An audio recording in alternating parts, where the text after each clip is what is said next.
ஒரு குட்டிக்கு வந்து உடம்பு சரியில்லை. ஆக்சுவலாக வந்து ஃபர்ஸ்ட் டே வந்து வாயில் வீங்கிருந்துச்சு. நான் வந்து ஃபுட் வச்சிருக்காங்கன்னு நினச்சேன். பட் நோட்டீஸ் பண்ணுறதா தெரிஞ்சது வாயில் வீங்கிருக்கு உள்ள. அப்புறம் பார்த்தீங்கன்னா எஸ்டிஸ் கிட்டேயும் வந்து குப்பளம் மாதிரி வந்துருந்துச்சு பெருசாக.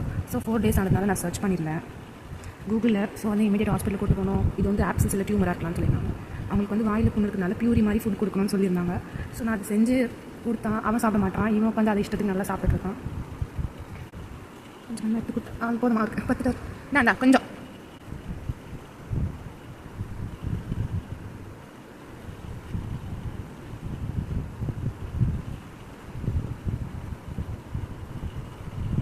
பார்த்தீங்களா, நீட்டாக சாப்பிட மாட்டான்.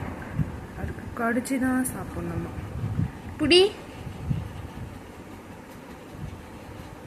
கண்டுக்கவே மாட்டான். செஞ்சது இவனுக்கு தான், ஆனால் இவன் சாப்பிட மாட்டான். அவன் உட்காந்து எல்லாத்தையும் சாப்பிட்டுட்டு இல்லை எதனா இருக்கா தேடிட்டு இருக்கான். புடி. No response.